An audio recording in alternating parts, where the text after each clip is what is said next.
السلام عليكم ورحمة الله وبركاته.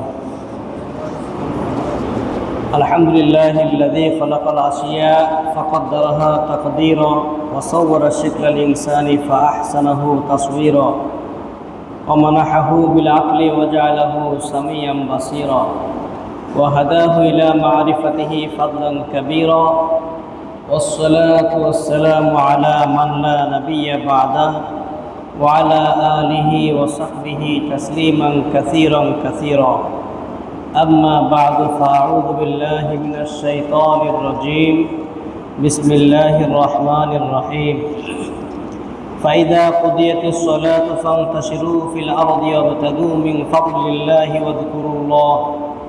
واذكروا الله كثيرا لعلكم تفلحون.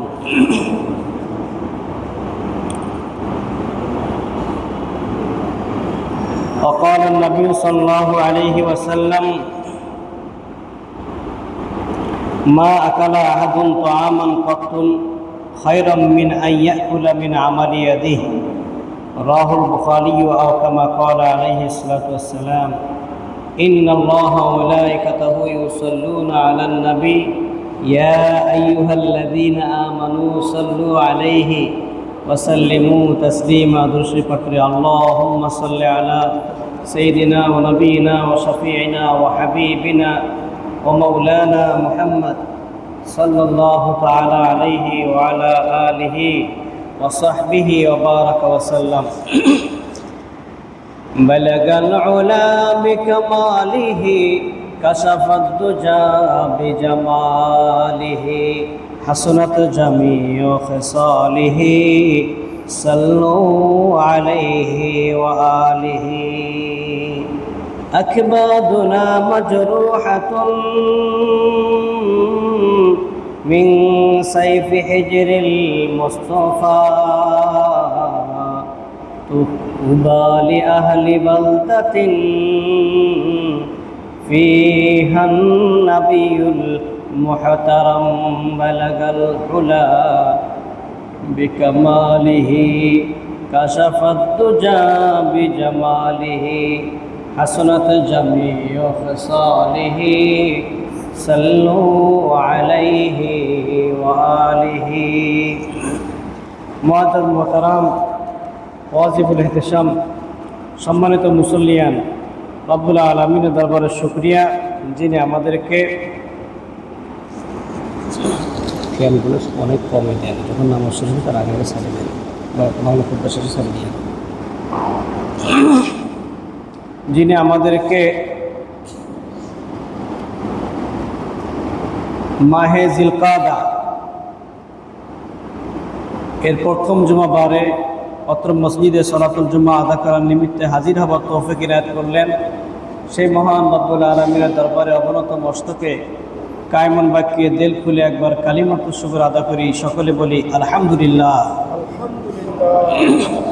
দরুদ ও সালাম অসংখ্য অবারিত অগণিত বর্ষিত হোক বিশ্বসভার সভাপতি রাহমাতুল আলামিন হুজুরে পূর্ণর, যার আনিত মতাদর্শকে ফলো করলে দুনিয়া ও আখিরাতে কল্যাণ পাওয়া যায়, নাজাত পাওয়া যায়, সেই রসুলের দোজাহার প্রতি সকলে সমস্বরে সংক্ষেপে দরুদ ও সালাম পাঠ করি, বলি সাল্লাল্লাহু আলাইহি ওয়াসাল্লাম। মুআজ্জাজ মুহতারাম, আজকে যে বিষয়টি নিয়ে আলোচনা করব তা হচ্ছে কারামাতুল উম্মাল ওয়া হুকুকুহুম ফিল ইসলাম, শ্রমিকদের মর্যাদা এবং তাদের অধিকার ইসলামে শ্রমিকের অধিকার এবং মর্যাদা।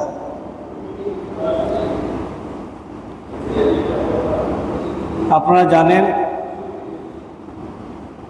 আন্তর্জাতিকভাবে শ্রমিক দিবস হিসেবে একটি দিন পালন করা হয়, সেটি হচ্ছে 1 মে। হিসাব করলে দেখা যাবে এই দিনটির উৎপত্তি যেখান থেকে হয়েছে সেই থেকে এর বয়স মাত্র 150 বছরে এখনো হয়নি। ইসলাম 1500 বছর আগ থেকেই শ্রমিকের অধিকার এবং মর্যাদা কি হবে সে বিষয়ে নিশ্চিত ফয়সালা এবং সমাধান দিয়েছেন। ইসলামে শ্রমিকের অধিকার কি, তাদের মর্তবা কি। এই পৃথিবীতে আমরা যারা আছি, এক কথায় আমরা সকলেই কিন্তু শ্রমিক। যার যে অবস্থান, সেই অবস্থান থেকে আমরা সকলেই শ্রমিক। আমরা শ্রমজীবী মানুষ। আমরা পরিশ্রম করি, তার মাধ্যমে আমরা আমাদের খাদ্যের যোগান দিই। সহিহ বুখারীর হাদিসের মধ্যে আসছে, প্রিয় নবী সাল্লাল্লাহু আলাইহি ওয়াসাল্লাম বলেছেন, কুল্লুকুম রাইন, তোমরা সকলেই শ্রমিক। ওয়া কুল্লুকুম মাসউলুন আন রাইয়াতিহি, তোমরা সকলেই তোমাদের শ্রম সম্পর্কে, দায়িত্ব কর্তব্য সম্পর্কে আল্লাহর দরবারে জিজ্ঞাসিত হবে। এরপর আল্লাহ রাসূল সাল্লাল্লাহু আলাইহি ওয়াসাল্লাম কার কি অবস্থান সেটা উল্লেখ করেছেন। স্বামী তার পরিবারের দায়িত্বশীল, স্ত্রী স্বামীর ঘরের দায়িত্বশীল, তারপরে ইমাম তার সমাজের দায়িত্বশীল, তারপরে রাখাল সে ক্ষেত খামারের দায়িত্বশীল। এভাবে রাসূলুল্লাহ সাল্লাল্লাহু আলাইহি ওয়াসাল্লাম প্রত্যেকের অবস্থান উল্লেখ করে বলেছেন, যে যে অবস্থানে রয়েছে সেই অবস্থানে সে দায়িত্বশীল, সে শ্রমিক। এবং সবাই তার দায়িত্ব সম্পর্কে আল্লাহ পাকের দরবারে জিজ্ঞাসিত হবে। আল্লাহ পাক রব্বুল আলামিন কুরআনুল কারীমের সূরা জুমা 10 নম্বর আয়াতের মধ্যে ইরশাদ ফরমান, فَإِذَا قُضِيَتِ الصَّلَاةُ فَانتَشِرُوا فِي الْأَرْضِ وَابْتَغُوا مِنْ فَضْلِ اللَّهِ, যখন নামাজ শেষ হবে, ফান্তাশিরু ফিল আরদি, তখন তোমরা জমিনে ছড়াইয়া পড়ো, ওয়াবতাগু মিন ফাদলিল্লাহ, আল্লাহর অনুগ্রহ তোমরা তালাশ করো। আল্লাহ যে অনুগ্রহ দয়া করেছেন সেটা তোমরা তালাশ করো। জীবিকা অন্বেষণের জন্য তোমরা জমিনে ছড়াইয়া পড়ো। ঘরে বসে থেকো না, সারাক্ষণ মসজিদে থাকার দরকার নেই, কারণ তোমাকে জীবিকা হালাল কামাই খেতে হবে। রাসূলুল্লাহ সাল্লাল্লাহু আলাইহি ওয়াসাল্লাম বলেছেন, হালাল রোজগার, হালাল জীবিকা অন্বেষণ করা, এটা ফরজের ওপর আর একটা ফরজ। সুবহানাল্লাহ বিহামদিহি। নামাজ পড়া ফরজ আইন, রোজা করা ফরজ আইন, ঠিক তদ্রূপ হালাল রিজিক খাওয়াও ফরজ আইন। সুবহানাল্লাহ বিহামদিহি। তলাবুল কাসবিল হালালি ফরিদাতুন বাদাল ফরিদা, হালাল উপার্জন অন্বেষণ করা এটাও একটা ফরজ। সহিহ বুখারী 147 নম্বর হাদিসের মধ্যে রাসূলুল্লাহ সাল্লাল্লাহু আলাইহি ওয়াসাল্লাম বলেছেন, মা আকালা আহাদুন তাআমান কাত্তু খায়রাম মিন আইয়াকুলা মিন আমালি ইয়াদিহি,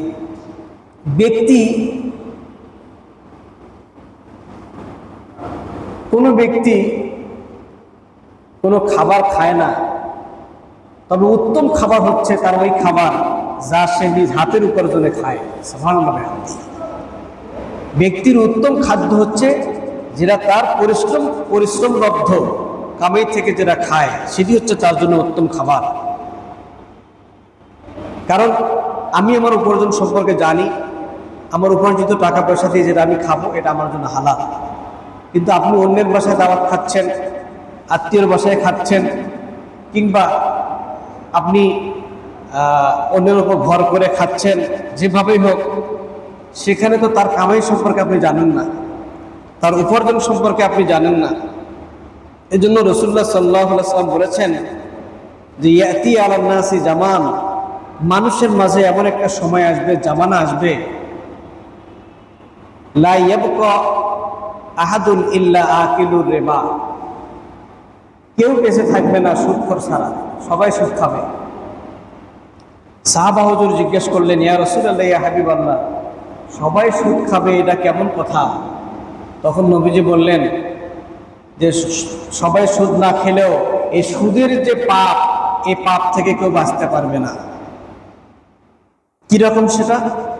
সেটা হচ্ছে, কেউ সুদ খেয়েছে, তুমি তাকে সহযোগিতা করেছো, তুমি তার সাক্ষী ছিলে, তুমি তার কাতেব ছিলে, লেখক ছিলে,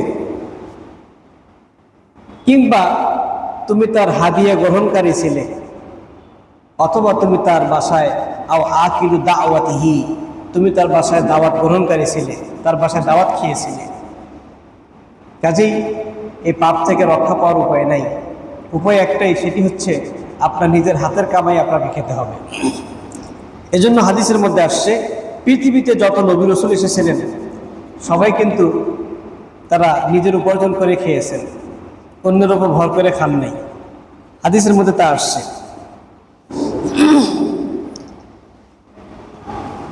সহিহ মুসলিমের হাদিসের মধ্যে আসছে, বিশিষ্ট সাহাবী হযরতে আবু হুরায়রা রাদিয়াল্লাহু আনহু, যিনি আহলুস সুফফায়ের একজন অন্যতম সদস্য ছিলেন, যারা মসজিদে নববীর বারান্দায় অবস্থান করেছিলেন এবং তারা নবীজির কাছে থাকতেন, নবীজির কাছে যেটা হাদিয়া আসতো এটা খাইতেন, আর নবীজির হাদিস সংগ্রহ করতেন। নবীজি যখন যেখানে জিহাদ করার জন্য পাঠাতেন সেখানে তারা যাইতেন।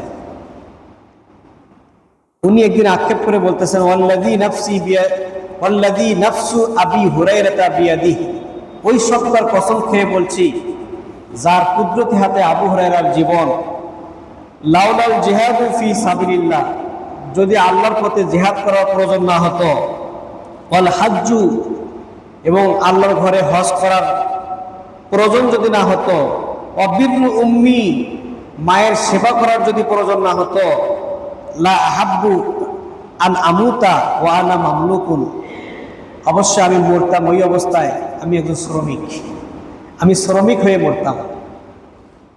রাওয়াহু মুসলিম, মুসলিমের হাদিস। যারা ব্যবসায়ী তারাও কিন্তু শ্রমিক, তারাও তাদের অবস্থানে শ্রমিক। এক কথায় যে যে অবস্থানে দায়িত্বশীল সে সেইখানকার শ্রমিক, কেউ বড় কেউ ছোট। আল্লাহ তাআলা কারো মর্তবা বড় করেছেন, কাউকে ছোট করে দিয়েছেন। এটা কেন? লিয়াবলুয়াকুম আইয়ুকুম আহসানু আমালা, তোমাদের মধ্যে কে উত্তম আমল করো এটা দেখাবার জন্য। এটাই আল্লাহ দেখতে চান, যে যে অবস্থানে আছো সেই অবস্থানে থেকে তোমরা যথোপযুক্ত আল্লাহর পরিচয় পেয়ে তোমরা ইবাদত বন্দেগী করতে পারো কিনা, এটি আল্লাহ পাক দেখতে চান। টাকা পয়সা আপনাকে আল্লাহ পাক দিয়েছেন, মনে করবেন যে আল্লাহ আমাকে সম্মানিত করেছেন, আর যখন টাকা পয়সা থাকবে না, ধন দৌলত থাকবে না, তখন বলবেন রব্বি আহানান, আল্লাহ আমাকে অপমানিত করেছেন। না না, টাকা পয়সা ধন দৌলত এটাও পরীক্ষার জন্য, আবার এগুলো না থাকাটাও পরীক্ষার জন্য, এগুলো না থাকাটাও পরীক্ষার জন্য। কাজে পরীক্ষায় পাস করতে হবে। নবীজি বলেন, আত্তাজিরুস সাদুকুল আমিন, ব্যবসায়ী যার ভেতরে দুইটি গুণ রয়েছে, একটা সততা আর একটা হচ্ছে আমানতদারিতা। একটা সততা এবং আমানতদারিতা, এই দুই গুণ বিশিষ্ট ব্যবসায়ী কাল কিয়ামতের ময়দানে তারা মান নবিয়্যিন ওয়াস সিদ্দীকিন ওয়াস শুহাদাই ওয়াস সালিহিন, তারা নবী, সিদ্দিক, শুহাদা, সালিহিনের কাতারে শামিল হবে। সুবহানাল্লাহ বিহামদিহি। মাত্র দুইটা গুণ, একটা সততা আর একটা আমানতদারিতা। রাসূলুল্লাহ সাল্লাল্লাহু আলাইহি ওয়াসাল্লাম একদিন এক ব্যবসায়ীর পার্শ্ব দিয়ে যাচ্ছেন, যে পণ্য বিক্রি করে। আমাদের দেশে পাট বিক্রি হতো আগে, এখন কিন্তু পাট কমে গেছে, পাটের ব্যবসা। হ্যাঁ, এগুলোতে ফাঁকি দেওয়া যায়, মানে শুকনো পাটের সাথে ভিজা পাট মিশিয়ে দেওয়া যায়। আবার ধানের বস্তা, হ্যাঁ, কাঁচা ধান আর হচ্ছে শুকনো ধান একত্র করে দিয়ে দেয়। হ্যাঁ, রাসূলুল্লাহ সাল্লাল্লাহু আলাইহি ওয়াসাল্লাম খাদ্যদ্রব্যের ব্যবসায়ীর পার্শ্ব দিয়ে হেঁটে যাচ্ছেন, দেখেন যে ওপরেরগুলো সব শুকনো। উনি নিজ ভেতর দিয়ে হাত ঢুকিয়ে দিলেন, হাত ঢুকিয়ে দেখে ভেতরে পণ্য কাঁচা, ভিজা। আচ্ছা, এটা ভিজে কেন? বৃষ্টি হয়েছিল তাই ভিজে গেছে। তাহলে এটা প্রকাশ করে দাও নেই কেন, এটাকে গোপন রাখছো কেন? শুনি রেখো, মান গাসসা ফালাইসা মিন্না, যে মানুষকে ধোঁকা দেয় সে আমার উম্মত নয়, যে মানুষকে ধোঁকা দেয় সে আমার উম্মত নয়। কাজে ধোঁকা দেওয়া যাবে না।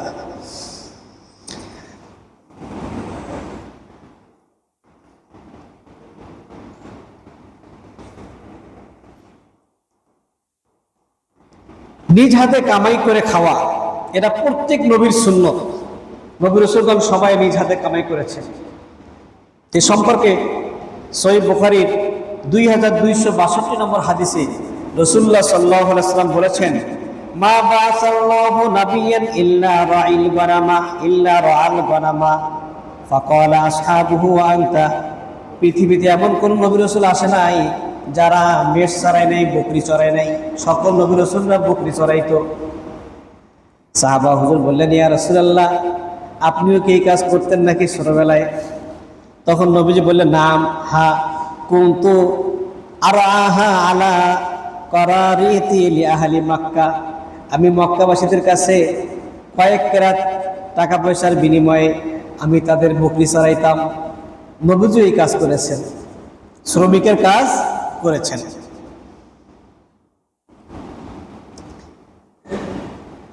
বিভিন্ন জন বিভিন্ন কাজ করেছেন, শ্রম করে খেয়েছেন। আপনারা জানেন 4 জন গোটা পৃথিবীতে রাজত্ব করেছিলেন।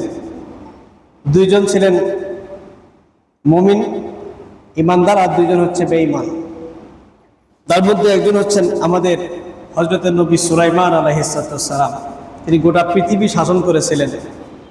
তার বাবা হচ্ছেন হযরতে দাউদ আলাইহিস সালাম।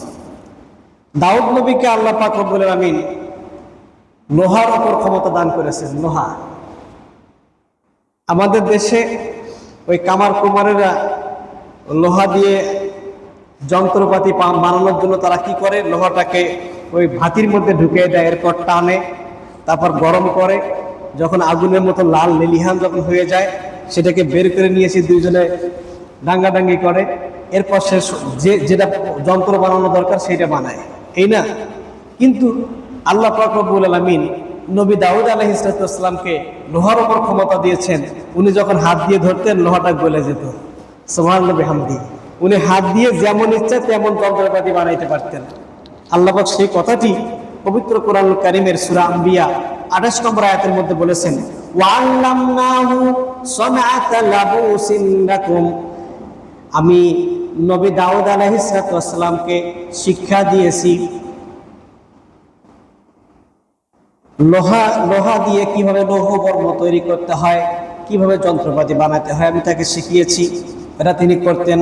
ওয়ান্না নাবিয়াল্লাহি দাউদ আলাইহিস সালাম কানা ইয়াকুলু মিন আমালি ইয়াদাইহি।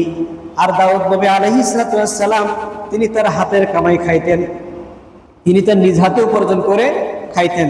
সহিহ বুখারীতে এই হাদিসটি রয়েছে, 1472 নম্বর হাদিস। ওয়া কানা জাকারিয়া নাজ্জারান।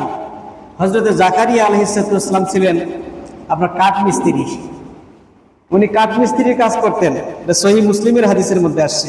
ওয়া কানা আদম আলাইহিস সালাম মুজারিআন।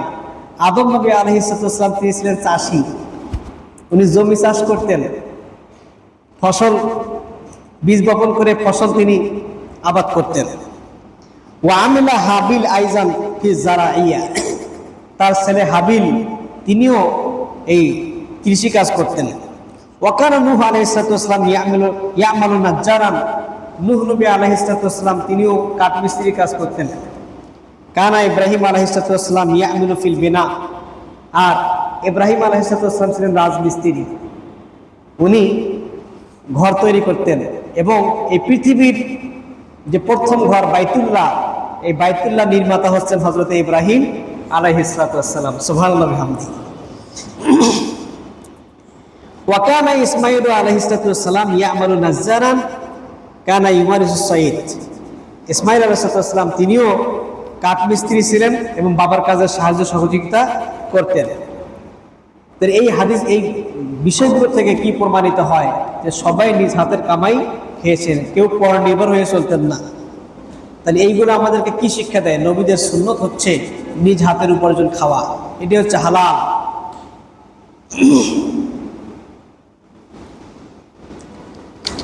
রাসূলুল্লাহ সাল্লাল্লাহু আলাইহি সাল্লাম নিজ হাতের উপার্জন খাইতে তিনি উৎসাহিত করেছেন। আর এর বিপরীতে রয়েছে কি? ভিক্ষাবৃত্তি, মানুষের কাছে হাত পাতা। এটাকে রাসূলুল্লাহ সাল্লাল্লাহু আলাইহি সাল্লাম কঠিনভাবে নিরুৎসাহিত করেছেন। হালালের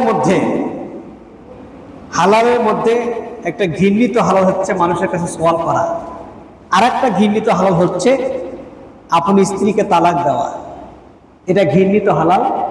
আর মানুষের কাছে হাত পাতা, এটা ঘৃণিত হালাল। জায়েজ আছে, কিন্তু এটা হালাল আপনার ঘৃণিত, লজ্জাজনক একটি বিষয়। সহিহ বুখারীর হাদিসের মধ্যে আসছে, নবীজি ভিক্ষাবৃত্তি বন্ধের ব্যাপারে বলেছেন, ওয়াল্লাযী নাফসি বিয়াদিহি, ওই সত্তার কসম যার কুদরতি হাতে আমার জীবন, যে লা আন ইয়াখুযা আহাদুকুম হাবালাহু, যে তোমাদের প্রত্যেকেই যেন তার রশি সাথে নেয়, ফায়াহতাতিবু আলা যাহরিহি, এবং সে কাঠ সংগ্রহ করে পিঠের উপর বহন করে নিয়ে আসবে, খায়রুন লাহু মিন আইয়াতিয়া রাজুলান ফায়াসআলুহু, ওই ব্যক্তির চেয়ে সে উত্তম যে মানুষের কাছে হাত পাতে, তার চেয়ে উত্তম। মানুষের কাছে হাত পেতে ভিক্ষাবৃত্তি করার চেয়ে ওই বন জঙ্গলে গিয়ে লাকড়ি সংগ্রহ করে সেগুলো বাজারে বিক্রি করে খাওয়া, এটা হচ্ছে অতি উত্তম। এক সাহাবী তিনি নবীজির কাছে এসে ভিক্ষা চাইলেন। রাসূলুল্লাহ সাল্লাল্লাহু আলাইহি ওয়াসাল্লাম তাকে বললেন, এই হাদিসটা কিন্তু আপনার সহিহ আবু দাউদের 1641 নম্বর হাদিস। এটা একটা কবিতার মধ্যেও আছে যে 3 দিন হতে খাইতে না পাই, নাই কিছু মোর ঘরে, দ্বারা পরিবার বাড়িতে মোর উপোস করিয়া মরে, নাই পাই কাজ তাই তেজে লাজ, বেড়াই ভিক্ষা করি, হে দয়াল নবী দাও কিছু মোরে, নহিলে পরাণে মরি। নবীজির কাছে এসে ভিক্ষা চাইল, তখন নবীজি তাকে বললেন, তোমার বাড়ি থেকে কিছু নাহি? সে বলল, বাড়িতে আছে আমার কম্বল একখানি। নবীজি বললেন, ঠিক আছে, কম্বল তুমি নিয়ে আসো। নবীজি কম্বলটা বিক্রি করলেন। বিক্রি করার পর 2 দিরহাম বিক্রি করছেন। 1 দিরহাম তাকে দিলেন, দাও এটা দিয়ে খাদ্য কেনো। আর 1 দিরহাম দিয়ে একটা কুড়াল কিনে নিয়ে আসলেন। কুড়াল কিনে নিয়ে এসে নবীজি নিজ হাতে হাতল লাগাইয়া দিলেন আর বললেন, যাও কাঠ কেটে খাও, 15 দিনের আগে তুমি আমার সাথে সাক্ষাৎ করবে না, 15 দিন হলে তারপর তুমি আমার কাছে আসিও। এই সাহাবী নবীজির পরামর্শ মোতাবেক এই কুঠার নিয়ে বনে জঙ্গলে যায়, কাঠ কেটে লাকড়ি বিক্রি করে, সেগুলো বিক্রি করে তার উপার্জিত টাকা দিয়ে সে খায়। এরপর সে 15 দিনের মধ্যে আলহামদুলিল্লাহ অনেক লাভবান সে হয়ে গেল। সে নবীজির দরবারে 10 দিরহাম হাদিয়ে নিয়ে আসলো। সুবহানাল্লাহ বিহামদিহি। কম্বল বিক্রি করলো মাত্র 2 দিরহাম, আর এখন সে 1 দিরহামের একটা কুঠার দিয়ে কাজ করার পর সে নিজে খেয়ে পরে 10 দিরহাম আবার নবীজির কাছে নিয়ে আসলো হাদিয়া। সুবহানাল্লাহ বিহামদিহি। রাসূলুল্লাহ সাল্লাল্লাহু আলাইহি ওয়াসাল্লাম বললেন, হাযা হুয়া খায়রুন লাকা মিন তাজিউল মাসআলাতু নুকতাতান ফি ওয়াজহিকা ইয়াউমাল কিয়ামাহ, এই যে তুমি উপার্জন করতেছো এটা তোমার জন্য উত্তম, যে কাল কিয়ামতের দিনে একজন সাইল ভিখারি বেশে, ভিখারির একটা চিহ্ন নিয়ে তুমি কিয়ামতের দিবসে আল্লাহর দরবারে দণ্ডায়মান হবে, তার চেয়ে তোমার এই চেহারাটা উত্তম। কর্ম করে খাও। কাজ শিখিয়ে দিলেন। আমাদের দেশে 18 কোটি জনগণ, সরকারি চাকরিজীবী কতজন? 17 লক্ষ হবে। সব মিলিয়ে ধরেন কত? 20 লক্ষ হবে। 1 কোটিও তো না। বাকি লোকগুলো কি করে খায়? চাকরি করে খায়, কোনো কোম্পানিতে কাজ করে, জমিন চাষাবাদ করে, কেউ রিক্সা ঠেলে, ভ্যান ঠেলে, ইত্যাদি বিভিন্নভাবে তারা কামের রোজগার করে খায়। বেশিরভাগই আমরা কৃষিজীবী মানুষ। আমাদের মাটি উর্বর। এখানে যে কোনো জায়গায় একটা বীজ থেমকে রাখলে সেটাই সুন্দর গাছ হয়ে যায়, ফুলে ফলে পরিপূর্ণ হয়ে যায়।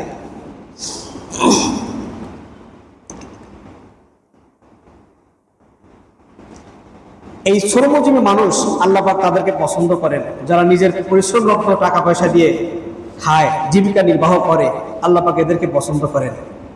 এই শ্রমজীবী মানুষের উপর অত্যাচার করা, তাদের উপরে কাজের ভার চাপাইয়ে দেওয়া। আপনি একজন ধনী মানুষ হয়েছেন, টাকাওয়ালা হয়েছেন, আপনার অধীনে অনেক কর্মচারী রয়েছে, আপনি যখন ইচ্ছা তখন তাদের উপর কাজের ভার চাপাই দিবেন, এটা নিষেধ। ইসলাম এটা পছন্দ করে না। লা ইউকাল্লিফুল্লাহু নাফসান ইল্লা উসাহা। আল্লাহ পাক রব্বুল আলামিন সাধ্যের বাইরে কারো উপর কোনো কিছু চাপাইয়া দেন না।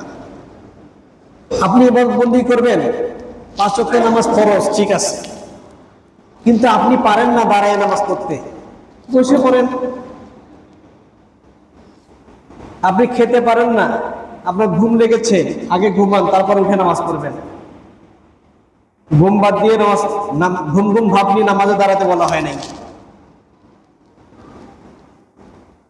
আপনার ইবাদত বন্দেগী হবে সক্ষমতা অনুযায়ী, কিন্তু গুনাহ থেকে বেঁচে থাকা এটা 100% পরিপূর্ণভাবে গুনাহ থেকে বেঁচে থাকতে হবে। আর সবের কাজ করতে পারা না পারা এটা আপনার সামর্থ্যের মধ্যে, সামর্থ্যের বাইরে আল্লাহ পাক চাপাই দেন নাই। আপনার বয়স বেশি হয়ে গেছে, রোজা করতে পারেন না, আপনি ফি দিয়ে দিবেন।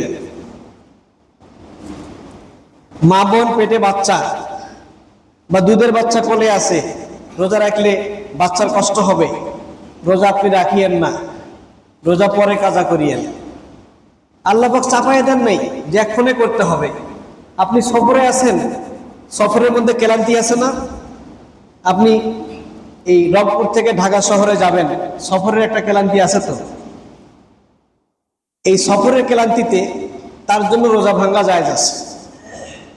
এই সফরে থাকাকালীন সময় যে কয়টা রোজা ভেঙে যাবে, কিংবা অসুস্থতার মুহূর্তে যে কয়টা রোজা ভেঙে যাবে, পরবর্তী মাসসমূহে বছরের যে কোনো মাসে আপনি যখন এই রোজাগুলো পালন করবেন, রমজানের যে সব ছিল সেই সব নিয়ে আপনার রোজা পালন হয়ে যাবে। সুবহানাল্লাহ। আল্লাহ পাক রব্বুল আমিন তার আনুগত্যমূলক কাজগুলো পালন করতে পারা না পারার ব্যাপারে আপনাকে কোনো তাকলিফ দেন নাই যে জোর করে এটা করতে হবে, কিন্তু গুনাহ থেকে বাঁচতে হবে। আল্লাহ পাক যেগুলো নিষেধ করেছেন সেগুলো বর্জন করতে হবে 100%। সেখানে কোনো ওজর আপত্তি চলবে না। এই বিষয়গুলো মাথায় রাখতে হবে। তা আমরা কোনো শ্রমিকের ওপর তার কাজের দায়িত্ব বেশি করে চাপাই দেব না, সেখান থেকে দূরে থাকব। হযরতে নবী শুআয়ব আলাইহিস সালাম, তার একটা উপাধি ছিল, তিনি খতিবুর রাসূল। এক একজনের এক এক বৈশিষ্ট্য। শুআয়ব নবী আলাইহিস সালাম, যিনি মুসা নবীর শ্বশুর, উনি ছিলেন খতিব। উনি চমৎকার বক্তব্য উপস্থাপন করতে পারতেন, এই জন্য তার উপাধি হচ্ছে খতিবুর রাসূল, রসুলের মধ্যে একজন বড় খতিব, বক্তা। মুসা আলাইহিস সালাম তার মেয়েকে দিয়ে, শুআয়ব নবী আলাইহিস সালাম তার মেয়েকে দিয়ে মুসা নবীর কাছে বিবাহ দিলেন। দেন মরণা স্বরূপ কি করলেন? তাকে রাখালের দায়িত্ব পালন করতে হলো। শুআয়ব নবী তখন তাকে বলেছিলেন, ইন দ্য মাস শুআয়ব আলাইহিস সালাম মুসা আলাইহিস সালাম আমেলান। যখন শুআয়ব নবী আলাইহিস সালাম মুসা আলাইহিস সালামকে আমেল নিযুক্ত করলেন, শ্রমিক নিয়োগ দিলেন, শ্রমিক হিসেবে নিয়োগ দিলেন, ফাকাল লাহু, তাকে বললেন, সূরা কসসের 27 নম্বর আয়াতের মধ্যে আসছে, ওয়ামা উরিদু মিনকা আন আশুক্কা আলাইক, ও মুসা, আমি তোমার উপরে এমন বোঝা চাপাই দেব না যেটা তোমার পালন করতে কষ্ট হয়। তোমার উপর আমি ভার চাপাই দিচ্ছি না। তবে শুনে রেখো, সাতাজিদুনি ইনশাআল্লাহু মিনাস সালিহিন, অচিরেই তুমি আমাকে নেককারদের মাঝে পাবে। আমি তোমার সাথে খারাপ আচরণ করব না, তোমার সাথে আমি ভালো আচরণ করব। তাহলে এই আয়াতের মাধ্যমে যেটা আমরা জানতে পারি, বুঝতে পারি, যে শিক্ষা পাই, তা হচ্ছে কখনোই শ্রমিকদের সঙ্গে দুর্ব্যবহার করা যাবে না। যদি তাদের দ্বারা কোনো অতিরিক্ত কাজ করে নিতে হয়, তখন আপনাকে ওই কাজে সহযোগিতা করতে হবে। এই জন্য প্রিয় নবী সাল্লাল্লাহু আলাইহি ওয়াসাল্লাম বলেছেন, ওয়ালা ইউকাল্লিফু মিনাল আমালি ইল্লা মা ইউতিকু, ওয়ালা ইউকাল্লাফু মিনাল আমাল ইল্লা মা ইউতিক। সাধ্যের বাহিরে কোনো কাজ চাপিয়ে দেওয়া যাবে না। সাধ্যের বাহিরে কোনো কাজ চাপিয়ে দেওয়া যাবে না। একটু আপনি, সাধ্যের বাহিরে কোনো কাজ কারো উপর চাপিয়ে দেওয়া যাবে না, এটা সহিহ মুসলিমের হাদিস। আবার আপনি শ্রমিক নিয়োগ দিলেন, তাদের যথাযোগ্য যে কাজের মর্যাদা তাদের পারিশ্রমিক, তাদের উজরত এটা আপনাকে দিতে হবে। আল্লাহ রাব্বুল আলামিন পবিত্র কোরআনুল কারীমের সূরা হুদের 85 নম্বর আয়াতের মধ্যে বলেছেন, ওয়ালা তাবখাসুন নাসা আশিয়াআহুম, তোমরা মানুষদেরকে কোনো কিছুতে ঠকায়ও না, তোমরা শ্রমিকদেরকে ঠকায়ও না, তাদের খেতে পড়তে যা প্রয়োজন সেটা তুমি দিও, তাদেরকে ঠকাইও না। যদি ঠকানো হয় তখন তারাও আপনাকে ঠকাবে, আপনি যদি তাদেরকে ঠকান তারাও আপনাকে ঠকাবে, তখন তারা আপনার ওই প্রতিষ্ঠানে থেকে তারা চুরি করবে বা অন্য কোনো উপায় গ্রহণ করে তারা সংসার চালাতে চেষ্টা করবে। এই জন্য তাদেরকে ঠকানো যাবে না। আনজিলুন নাসা মানাজিলাহুম, মানুষকে তাদের অবস্থা অনুযায়ী, তার স্তর অনুযায়ী তাকে তোমরা সম্মান করো। এক একজন এক এক স্তরের, আল্লাহ পাক এক একজনকে এক এক মর্তবা দিয়েছেন, সেই মর্তবা অনুযায়ী মানুষকে সম্মান করতে হবে। সবাই তো শ্রমিক, কেউ দিন গড়ার পর মাত্র 500 টাকা পায়, কেউ দিন গড়ে গেলে 1000 টাকা পায়, কেউ দিন গড়ে গেলে 2000 টাকা পায়, 50,000 টাকা পায়, এমনও আছে না? এটা কিভাবে? স্তর অনুযায়ী। রাসূলুল্লাহ সাল্লাল্লাহু আলাইহি ওয়াসাল্লাম 1500 বছর আগে এই শ্রমিকদের যে অধিকার সেটাকে তিনি নিশ্চিত করেছেন। নবীজি বলেছেন, সুনান ইবনে মাজাহ হাদিস নাম্বার 2443, উতুল আজিরা উজরাহু ক্বাবলা আন ইয়াজুফা আরাকাহু, তোমরা শ্রমিকের পারিশ্রমিক দিয়ে দাও ক্বাবলা আন ইয়াজুফা আরাকাহু, তার শরীরের ঘাম শুকানোর আগেই।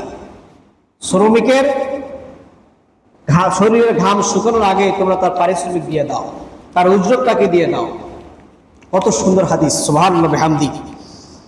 এবং নবীজি বলেছেন, সালাসাতুন, 3 ব্যক্তি, আনা খাসামুহুম ইয়াউমাল কিয়ামা, 3 ব্যক্তির সাথে কাল কিয়ামতের দিন আমি ঝগড়া করব, 3 ব্যক্তির বিরুদ্ধে আমি অবস্থান নেব।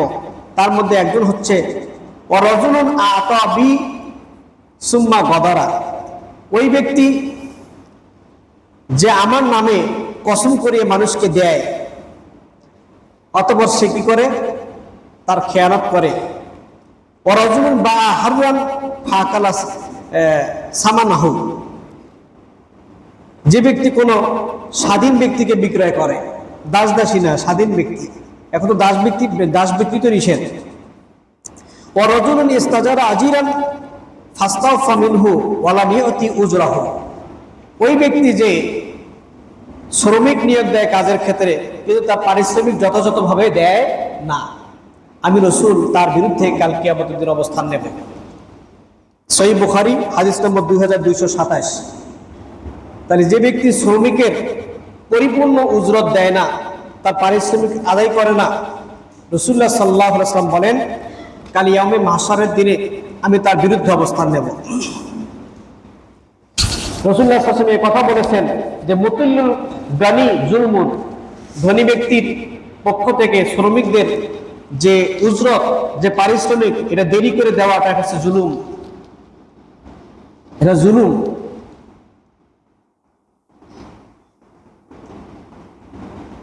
হাদিসে কুদসির মধ্যে আসছে, ইয়া ইবাদি ইন্নী হারামতুজ জুলমা, আল্লাহ পাক বলেন, ও আমার বান্দা বান্দীরা, নিশ্চয় আমি জুলুম করাটাকে হারাম ঘোষণা করলাম, হারাম ঘোষণা করেছি, আলা নাফসি, আমার নিজের উপর, আমি কোনো বান্দা বান্দির উপর জুলুম করি না।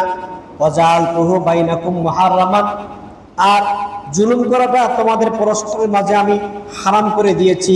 ফালা তাজালামু, অতএব তোমরা একে অপর পরস্পর জুলুম করিও না।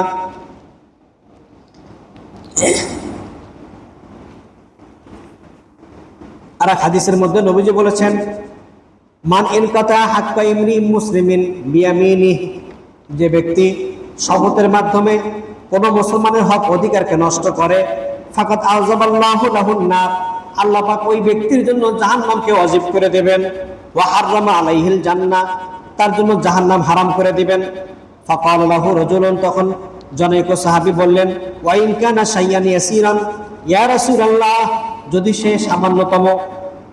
সামান্যতম হক নষ্ট করে, একেবারে ক্ষুদ্র, সামান্য একটু, তখন নবীজি বললেন, ওয়া ইন কানা কাযিবান মিন আরাক, যদি সে আরাক গাছের একটা ডাল সমতুল্য ক্ষতি করে, তবু সে জালেম হিসেবে চিহ্নিত হবে, তার জন্য জাহান্নাম হারাম হয়ে যাবে। আরাক বলা হয় বাবলা গাছ, বাবলা গাছের কাটা কতটুকু, আর এতটুকু পরিমাণে যদি কেউ কার প্রতি জুলুম করে, আল্লাহ পাক তার শাস্তি তাকে দেবেন। কাজেই আমাদের দায়িত্ব হলো যে শ্রমিকদের সাথে ভালো আচরণ করা, শ্রমিকদের সাথে ভালো আচরণ করা। শ্রমিকদের সাথে ভালো আচরণ করার অনেক হাদিস রয়েছে। এক হাদিসের মধ্যে বলা হচ্ছে, ফাতইমুহুম মিম্মা তাকুলুন, তোমরা যেই মানের খাবে, তোমার অধীনস্থ শ্রমিকদেরকেও তুমি সেই মানের খাও। তা কি হয়? হয় না। ওয়ালবিসুহুম মিম্মা তালবাসুনা, তোমরা যে মানের পরিধান করো তাদেরকেও সেই মানের কাপড় চোপড় দাও। এমনকি রাসূলুল্লাহ সাল্লাল্লাহু আলাইহি সাল্লাম তার অধীনস্থ শ্রমিকদের খোঁজ খবর কিভাবে নিতেন, যে কেউ যদি বিয়ে শাদী না করে থাকে তার বিয়ে শাদীরও ব্যবস্থা করে দিতেন। যেমন একজন সাহাবী, তার নাম রবিয়া ইবনে কাব, উনি বলেন, কুনতু আখদামু নবী সাল্লাল্লাহু আলাইহি ওয়াসাল্লাম, আমি নবীজির খাদেম ছিলাম, নবীজির খেদমত করতাম। ফাকাল আলী নবী সাল্লাল্লাহু আলাইহি ওয়াসাল্লাম, ইয়া রাবিয়া আলা তাতাজাওয়াজ, হে রাবিয়া তুমি কি বিবাহ করেছো? উনি বলেন, না আমি বিবাহ করিনি। তো উনি বলেন, নবীজি তখন বলেন, ইনতালিক ইলা আলে ফুলানিন ইলা হাইয়্যিন মিন আনসার, আনসারী গোত্রের অমুক লোকের কাছে তুমি যাও, আমি তোমার বিবাহের ব্যবস্থা করে দিলাম। সুবহানাল্লাহ বিহামদি। এক সাহাবী, তার নাম হচ্ছে সাদ সালামি, ইসলাম ধর্ম গ্রহণ করছে 8 মাস হয়ে গেছে, 8 বছর হয়ে গেছে, কুচকুচে কালো, মুখে বসন্তের দাগ, টাকা পয়সা নাই। একদিন নবীজির দরবারে এসে কাঁদতেছে, ইয়া রাসূলুল্লাহ ইয়া হাবিবাল্লাহ, আমি আপনার রক্ত ঝরা দিন ইসলামকে গ্রহণ করেছি আজ 8টি বছর ধরে, কিন্তু আমি গরিব মানুষ, টাকা পয়সা নাই, আমার চেহারার সৌন্দর্য নাই, একদিকে কালো আর একদিকে বক্সের দাগ, বসন্তের দাগ, আমাকে মদিনার কোনো লোক তার মেয়ে দিয়ে আমাকে সাহায্য সহযোগিতা করে নাই। ইয়া রাসূলুল্লাহ ইয়া হাবিবাল্লাহ, আমি এই জন্য কান্নাকাটি করছি, কারণ আপনার একটা সুন্নত হচ্ছে বিবাহ করা, বিবাহ বন্ধনে আবদ্ধ হওয়া। নবীজি বলেছে, আন নিকাহু মিন সুন্নতি, বিবাহ বন্ধনে আবদ্ধ হওয়া এটা আমার সুন্নত। আমার রাগিবা আন সুন্নতি ফালাইসা মিন্নি, যে আমার সুন্নত বর্জন করে চলবে সে আমার উম্মত নয়। কাজেই বিবাহ বহির্ভূত যে মিলন করা হয় এটা সম্পূর্ণরূপে হারাম। সে জেনাকারী হিসেবে, ব্যভিচারী হিসেবে আল্লাহ দরবারে চিহ্নিত হবে। নবীজি বিবাহ করতে বলেছেন। ইয়া রাসূলুল্লাহ ইয়া হাবিবাল্লাহ, আমি বিবাহ করতে পারিনি। ও তাই, ঠিক আছে যাও। ওয়াহাব আল কারশি নামে একজন মদিনায় বড় ধনাঢ্য ব্যক্তি ছিলেন, ধনী ব্যক্তি ছিলেন, তার একটা সুন্দরী রূপসী মেয়ে, যাও তুমি গিয়ে বলো রাসূলুল্লাহ সাল্লাল্লাহু আলাইহি সাল্লাম তোমার মেয়ে, তাকে গিয়ে বলো যে তোমার মেয়েকে দিয়ে বিবাহ দিয়েছেন, মেয়েটা দাও আমি নিয়ে যাই। এই সাহাবী খুশি মনে গেছে, গিয়ে দরজায়, নবীজি এই কথা বলে দিয়েছেন, ধনী মানুষ তো, দরজায় যখন যাবে জোরে আঘাত করিও না, দরজায় আস্তে করে কড়া নাড়িও, কারণ ধনী মানুষেরা, টাকাওয়ালা মানুষেরা সবসময় আতঙ্কে থাকে। দরজায় একটু আওয়াজ হলে ভয় করে, না জানি কে আসলো, এরকম একটা ভয়ের মধ্যে থাকে, ঘুম হয় না, ট্যাবলেট খায় তারপরে ঘুম হয় না, কি যে কষ্ট হয়। মানে টাকা পয়সার যে একটা চাপ, হ্যাঁ, এই টাকা পয়সার চাপে আর ঘুম হয় না। তো নবীজি বললেন, যাও তার দরজায় গিয়ে আস্তে করে আঘাত করিও। ওই সাহাবী গিয়ে আস্তে করে আঘাত করছে, দরজা খুলে দিয়েছে। দেওয়ার পরে ওই ওয়াহাব আল কারশি রাদিয়াল্লাহু তাআলা আনহু তিনি বেরিয়ে আসলেন। সাদ সালামি বলতেছেন, হুজুর, যে ভাই রাসূলুল্লাহ সাল্লাল্লাহু আলাইহি ওয়াসাল্লাম আপনার কাছে পাঠাইছেন, আপনার মেয়েটাকে দেন, আপনার মেয়েকে দিয়ে বিবাহ দিয়েছেন, আপনার মেয়েটাকে দেন আমি নিয়ে যাই। এখন ওনার তো পায়ের রক্ত মাথায় উঠছে না কি উঠছে, মানে কঠিন অবস্থা। একবার তার চেহারার দিকে তাকায়, আর তার সুন্দরী মেয়ের চেহারার দিকে তাকায়। এটি 19-20 নয়, 19 আর 20 হলে তো সব কাছাকাছি ছিল, 19-20 না, অনেক বড় ব্যবধান। কোথায় সুন্দরী রূপসী মেয়ে আর কোথায় কুচকুচে কালো মানুষ, মুখে বসন্তের দাগ। এখন বাসায় যদি পর্দানিসীন যুবতী নারী থাকে, যুবতী মেয়ে থাকে, ওরা কিন্তু বাসায় যখন কোনো গেস্ট আসে তারা কিন্তু দরজার আড়ালে লুকিয়ে থাকে আর অপেক্ষায় জানতে চায় যে তার সম্পর্কে কোনো মেসেজ আছে কিনা। ওই যুবতী মেয়েটা দূর থেকে সে শুনছে যে রাসূলুল্লাহ সাল্লাল্লাহু আলাইহি ওয়াসাল্লাম তাকে বর বানায় পাঠিয়ে দিয়েছেন, তাকে স্বামী বানায় পাঠিয়ে দিয়েছেন। কিন্তু ওয়াহাব আল কারশী মেয়ের বাবা ওই সাহাবীর সঙ্গে দুর্ব্যবহার করে তাকে তাড়িয়ে দিয়েছেন। এটা হতে পারে না, যাও এখান থেকে।